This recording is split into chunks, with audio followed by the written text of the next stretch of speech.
Every year on March 14th, Chinlu and I have a tradition of getting together with friends to celebrate Pie Day. Everyone makes their favorite pie, and we all try and sample as many as we can.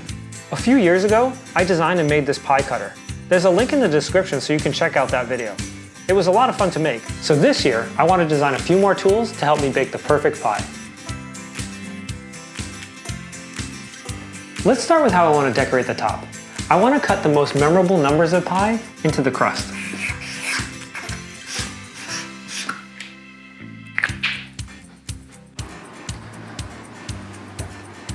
So we'll use SOLIDWORKS for Makers to design a cookie cutter-like tool.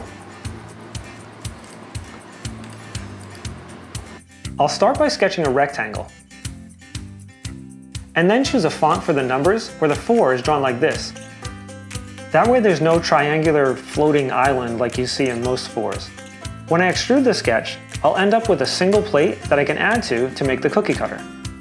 I'll extrude the text as a thin wall, and then add a taper to one side. This thickens the walls and makes them stronger where they connect to the plate, and it creates a bit of a knife edge at the top, which will help with cutting the dough. I'll finish the design by thickening up the perimeter of the plate and adding a few chamfers to break the hard edges.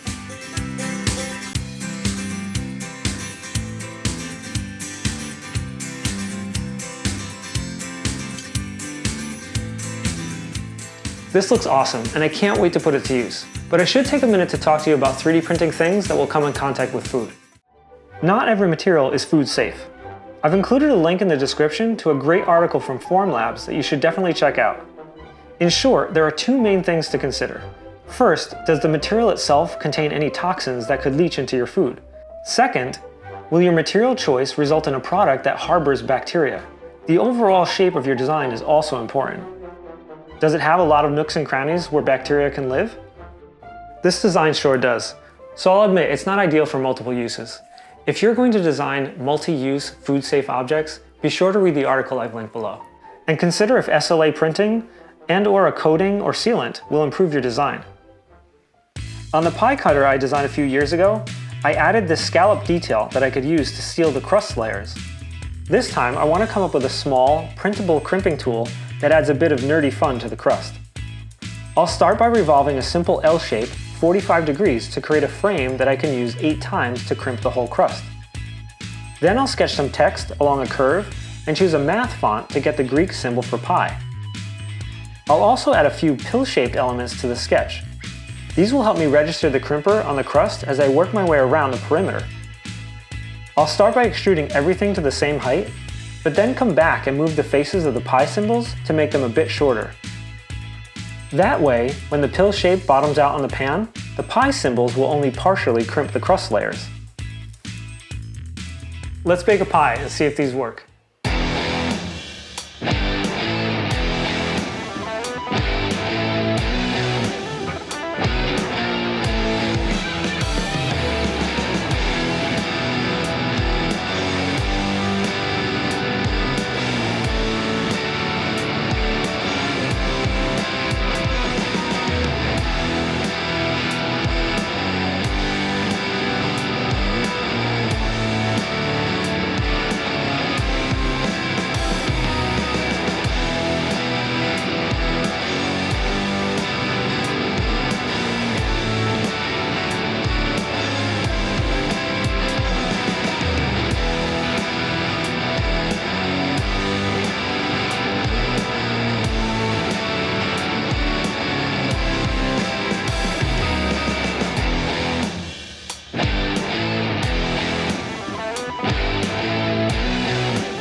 The pie looks amazing, and I can't wait to taste it.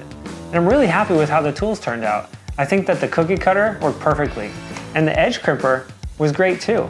It adds all the detail around the perimeter. The only thing I wish I did was actually fold the top crust under the lower crust before I crimped. That way it would have created a better seal. But in terms of it working, I think it worked great. The one thing I will say is these things are probably going to end up being single use because I am concerned about food safety. If you figured out ways to 3D print food-safe objects, please let me know in the comments. I'd love to learn more. Thanks for watching. I'll see you on our next make.